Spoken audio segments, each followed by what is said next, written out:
Abra sua Bíblia em Hebreus capítulo 9. Vamos estar lendo do capítulo 9, verso 24 ao 28. Diz assim: Pois Cristo não entrou em santuário feito por homens, mas uma simples representação do verdadeiro. Ele entrou nos céus, para agora se apresentar diante de Deus em nosso favor.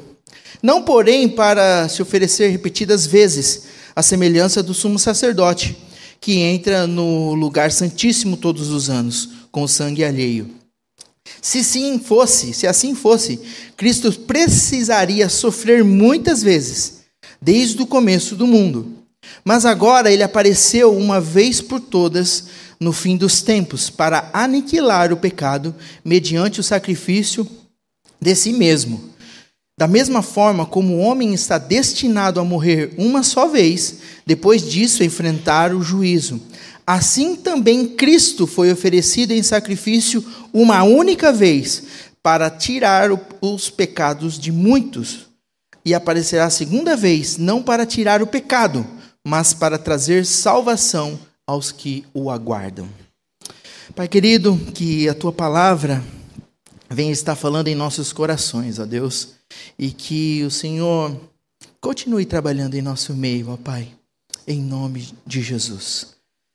Gostaria de compartilhar esse sermão com o tema Cristo, o sacrifício perfeito para todo sempre.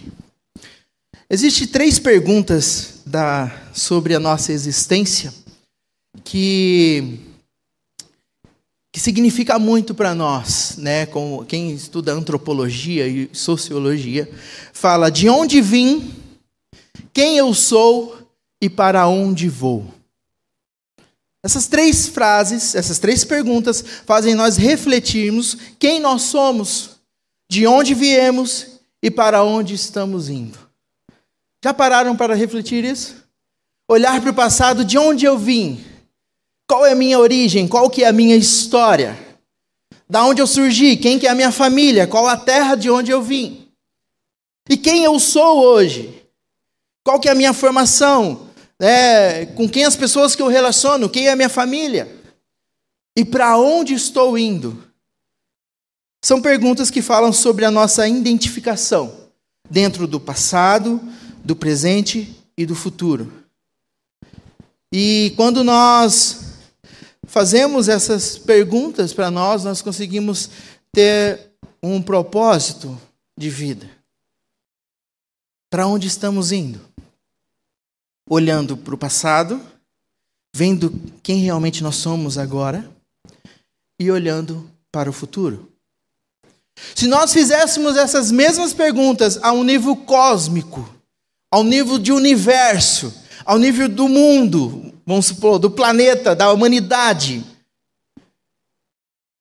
Quem fomos, quem somos, né? De onde viemos, quem somos e para onde estamos indo. Nós poderíamos encontrar algumas respostas. O mundo sem Deus, alguns que não creem na palavra de Deus, na Bíblia, vão tentar dar essas respostas a um nível cósmico, que de onde o mundo surgiu, ou de onde saiu a humanidade. E respondendo a essa pergunta, aqueles que não creem na palavra vão responder: o mundo veio do acaso. Surgiu espontaneamente. No início era uma matéria muito densa, comprimida, que de repente começou a ter um calor e houve uma grande explosão cósmica e o universo está em expansão até hoje. E foi algo do acaso e depois foram surgindo os átomos, os elementos foram se organizando e aí surge uma questão biológica, uma origem biológica, e os seres foram em consequência da evolução, mas não vem de um mundo planejado, não vem de uma resposta de um arquiteto ou de alguém que criou, mas sim por acaso. E às vezes nós pensamos que estamos nesse mundo por um acaso. Nós, seres humanos, somos consequência do acaso. Estamos apenas vivendo, sobrevivendo, lutando, pagando boleto e tentando, ter energia em casa, alguns hoje, sabendo a necessidade da energia elétrica que temos. E vamos vivendo, encarando um dia de cada vez, e respondemos essas perguntas sem as Escrituras, sem Deus, como, estamos apenas vivendo, ou sobrevivendo. E quem vive nesse princípio, no mundo sem Deus? O presente acaba definido pelos deuses do nosso tempo. Então eles adoram deuses, adoram ídolos, constroem ídolos, formam ídolos e ali os adoram, se prostram diante deles. Sejam ídolos da mitologia, ou o dinheiro, até mesmo a ciência. E várias perguntas. Essas 3 perguntas são respondidas de maneiras diferentes. A criação, por um acaso, ou por algo que ocorreu. O presente, a gente sempre tentando sobreviver nesse mundo. E o futuro, fala que o Sol, daqui a alguns bilhões de anos, vai esquentar, vai explodir, depois vai esfriar, virar uma supernova ou algo parecido. O telescópio James Webb, dizem que ele conseguiu, o mais moderno que temos, conseguiu fotografar o início do universo. Porque se ele está em expansão, ele está crescendo, então se eu boto telescópios que consegue fotografar o início, então ele fala que ele consegue pegar um alcance de 19 bilhões de anos-luz. Olha que tecnologia. Estão analisando ainda. E fala do destino da humanidade. Então, nós podemos responder essas 3 perguntas nessa perspectiva, mas a palavra de Deus também responde essas perguntas para nós. De onde viemos, quem somos e para onde vamos. E a palavra de Deus fala que existe um grande Criador, um Deus que formou o universo, que criou a natureza, que criou os animais, que criou as árvores, que fez separação entre o universo, que colocou tudo isso em sintonia, sincretismo não, sintonia, Sincretismo é outra coisa, viu? Mas que está tudo em ordem. Se a Terra rodasse um pouquinho mais rápida, tudo estaria em desordem.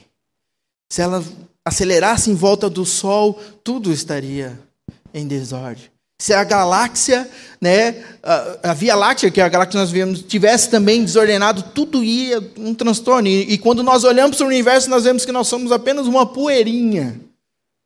E a palavra de Deus nos traz que há um Criador.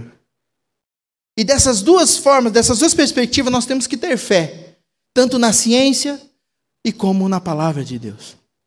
E aqui eu gostaria de destacar o que o escritor de Hebreus traz para nós em questão a Cristo Jesus em todo o tempo, em toda a existência, desde o início da criação, no presente hoje e no futuro, onde nós ainda sabemos o que vai acontecer, mas não alcançamos ainda o futuro.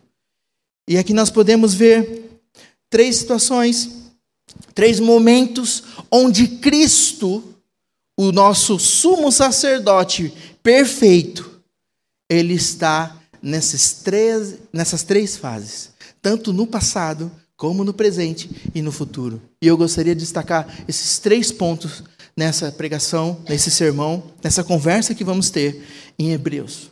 Então, nós vemos que a carta de Hebreus é escrita para aqueles cristãos que tinham se convertido a Jesus e que estavam querendo abandonar a sua fé em Cristo Jesus e voltar para o judaísmo, voltar para as práticas antigas. Mas aí o escritor traz uma luz sobre quem é Cristo. Quem é o verdadeiro Cristo? Qual que é o papel de Cristo? E aqui ele traz como o sumo sacerdote que nos representa diante de Deus. E aqui ele traz umas características importantes de Jesus que nós não tínhamos visto ainda. E a primeira característica está no verso 25 e o 26, a parte A. Não, porém, para oferecer repetidas vezes a semelhança do sumo sacerdote, que entra no lugar santíssimo todos os anos, com sangue alheio. Assim fosse, Cristo precisaria morrer muitas vezes desde o começo do mundo. O que o escritor está dizendo? Que ele falou, o sumo sacerdote da antiga aliança, da lei, ele tinha que oferecer sacrifícios repetidamente.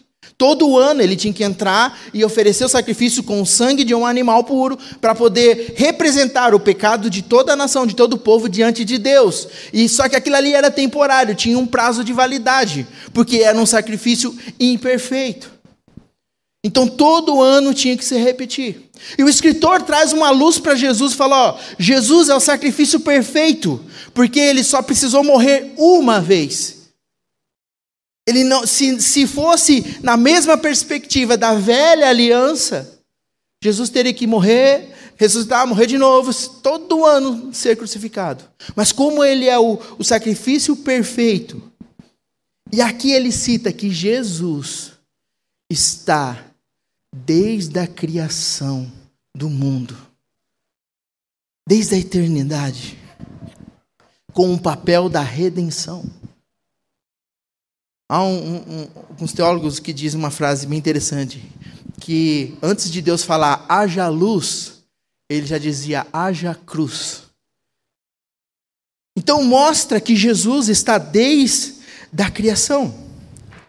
E nós olhamos em 1 Pedro, capítulo 1, verso 18 a 20, diz assim, pois vocês sabem que não foi por meio das coisas perecíveis, como prata ou ouro, que vocês foram redimidos de sua maneira vazia de viver, transmitida por seus antepassados, mas pelo precioso sangue de Cristo, como de um cordeiro, sem mancha, sem defeito, conhecido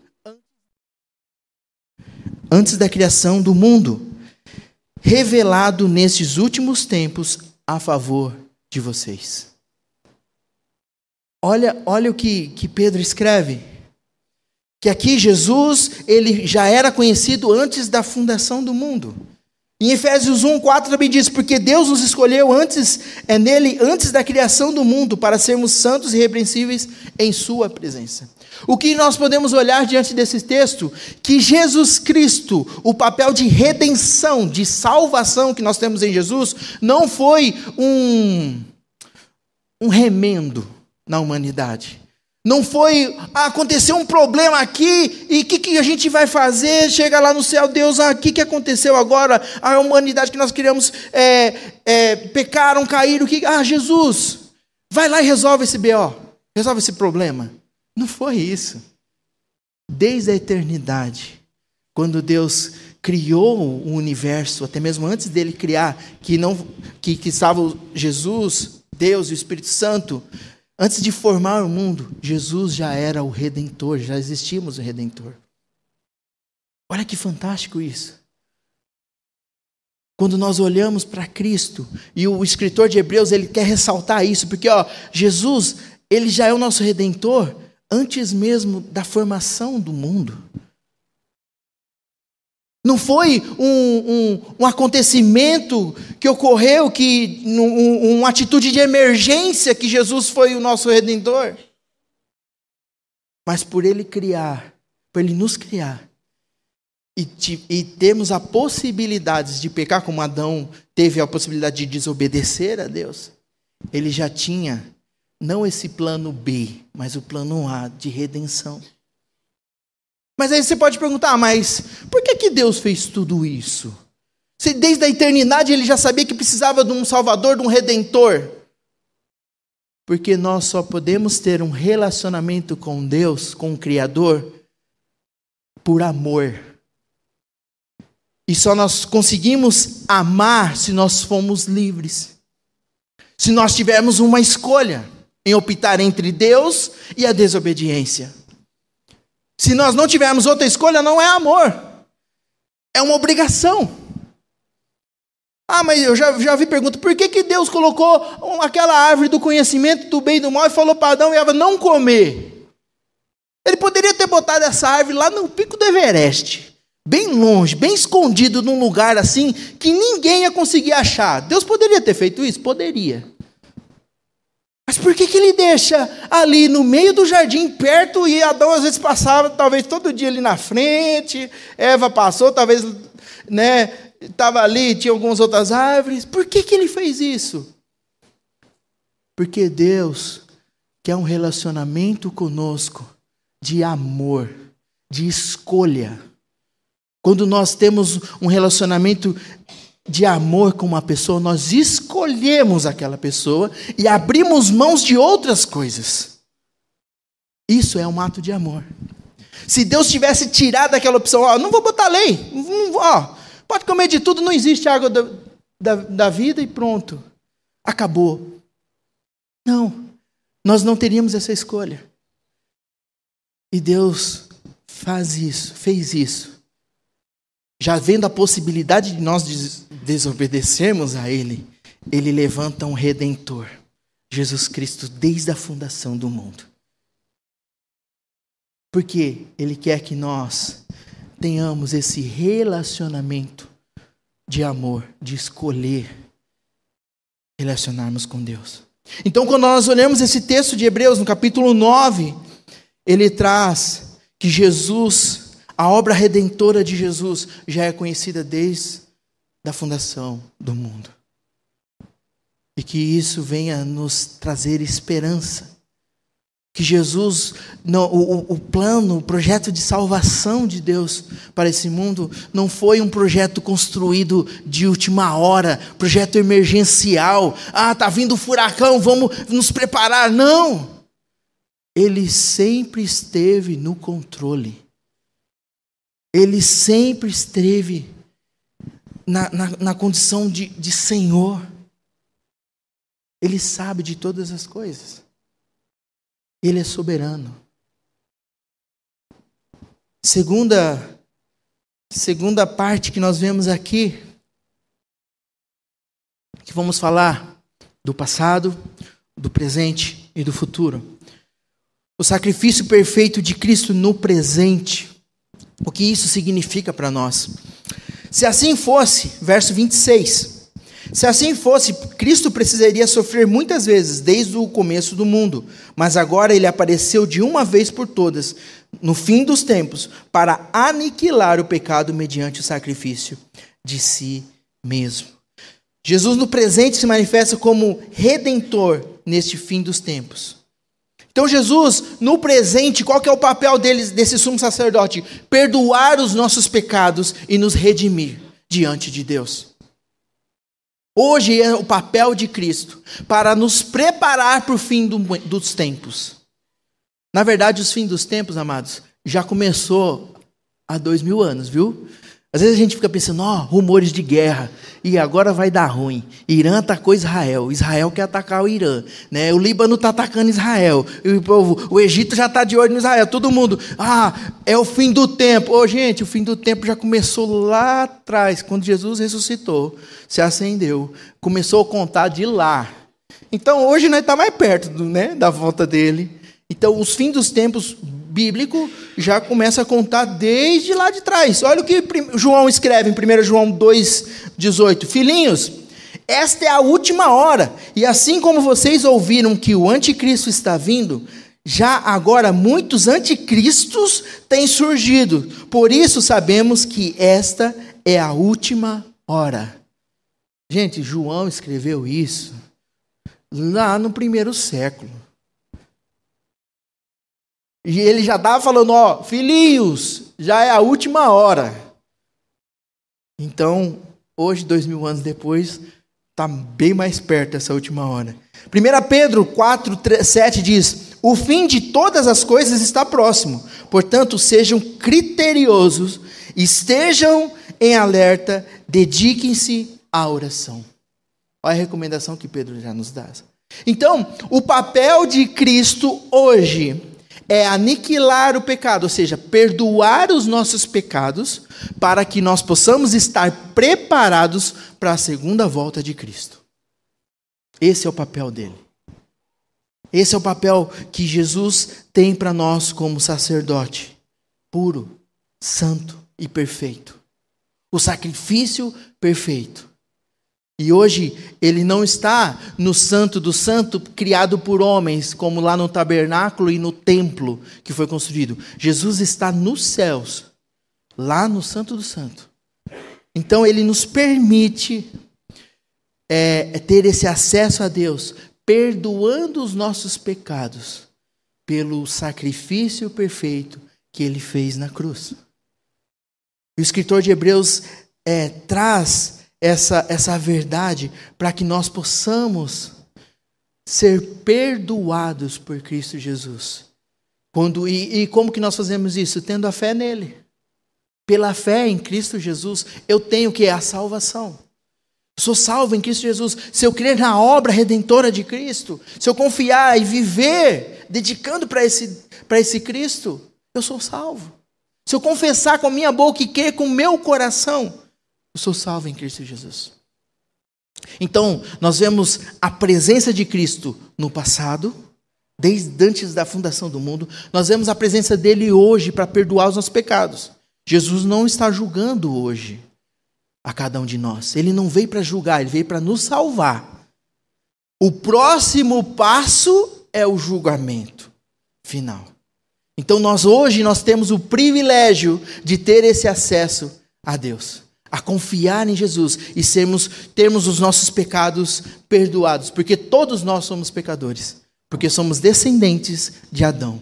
Então o pecado já vem no nosso DNA. Então todos nós temos que reconhecer os nossos pecados diante de Jesus, que ele nos perdoa e nos faz sermos filhos de Deus. Então o presente hoje, a morte de Cristo hoje representa o perdão dos nossos pecados.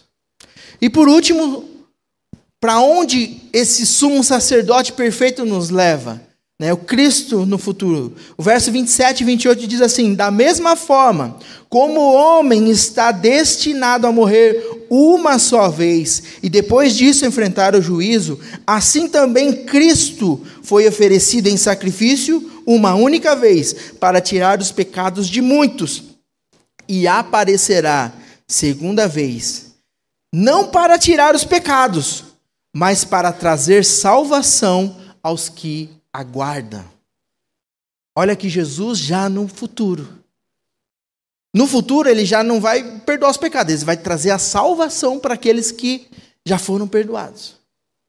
Então a segunda vinda de Cristo, ele vem para nos salvar, para resgatar a tua igreja, para nos dar o acesso a Deus e vivermos uma vida eterna na presença dele. A esperança da segunda vinda, os versículos finais dessa passagem trazem em torno um aspecto essencial da fé cristã. A expectativa da segunda vinda de Cristo. Assim como está determinado que todos morram uma vez, também está determinado que Cristo será manifestado novamente para trazer salvação àqueles que o aguardam. Então esse é o papel de Cristo para o futuro.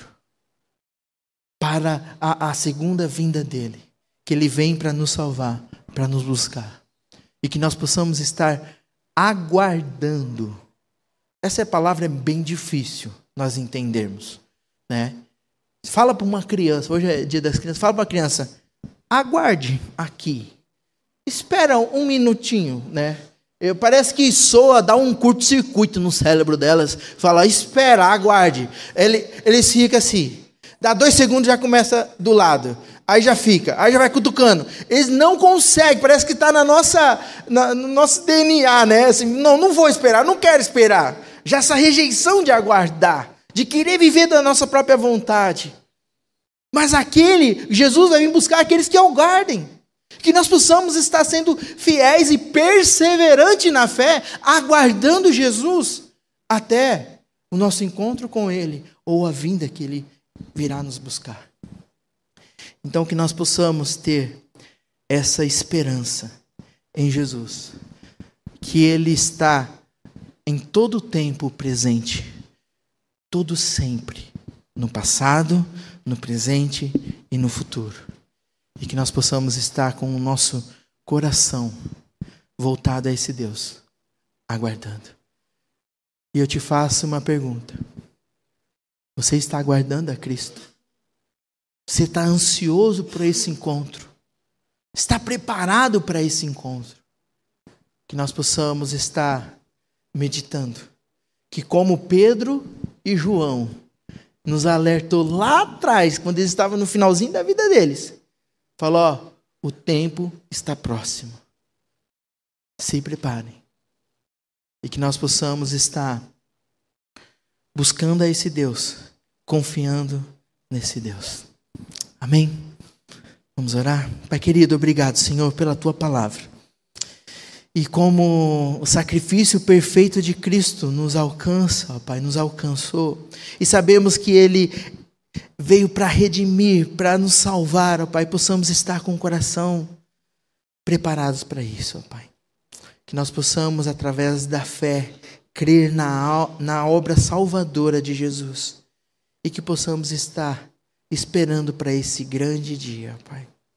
Em nome de Jesus eu te peço que o Teu Espírito Santo fale em cada coração aqui presente. Fale também por aqueles que estão de longe nos ouvindo, ó Pai.